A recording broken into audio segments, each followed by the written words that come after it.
partage tout avec vous. Je n'ai rien à vous donner, partez. Et les petits frères de papa, la petite soeur de papa, ils se regardent, ils se disent, oh, qu'est-ce qu'on fait? Bon, on le laisse partir, hein. Donc on parte. Hein. La question que je me posais en disant cela, est-ce que c'était fait de bonne foi? Une année, 2 ans après,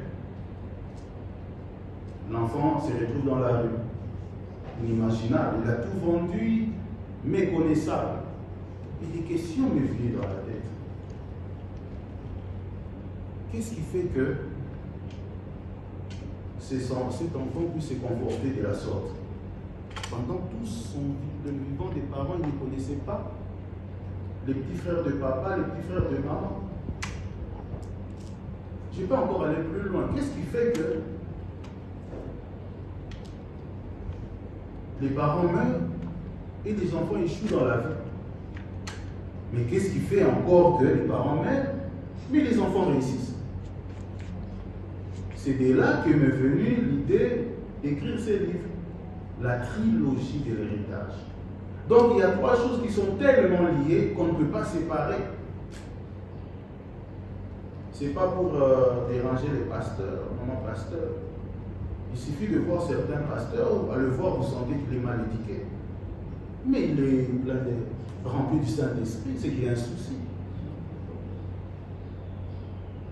Vous pouvez être premier de la classe, mais demain un grand voleur dans la société. Tout ça, ce sont des questions qu'on se pose. Qu'est-ce que finalement on doit léguer à nos enfants quand un jour nous serons dans nos tombes? Qu'on soit sûr et à coup sûr que ces enfants, qu'on leur laisse maison ou pas, véhicule ou pas, immeuble ou pas, que les enfants vont réussir après.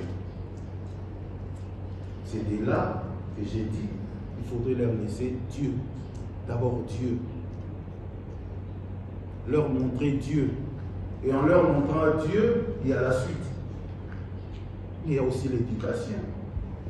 Combien d'entre nous, pères très intelligents, mais perdent un emploi parce qu'il est mal éduqué? Finalement, quand on est mal éduqué, on s'est fermé des portes, on devient malédiction soi-même. Ce sont des interpellations. J'ai dit, il y a Dieu, il y a l'éducation. Mais il y a aussi l'instruction. On peut se réveiller un matin inspiré par Dieu, on devient pasteur, mais si on n'a pas étudié. Quelque part, on sera bloqué. Voilà un peu comment j'ai réfléchi pendant 5 ans. Maman pasteur Daïda le sait. Elle m'a invité en 2022, pendant que ces livres étaient en chantier. Je devais intervenir à l'église et j'ai parlé de ces sujets alors que le travail était encore en chantier. J'ai pris 5 ans. Donc j'ai résumé cette conviction dans ce que j'appelle la trilogie de l'héritage. D'abord Dieu, repère spirituel et boussole intérieure. Ensuite l'éducation, socle de valeurs et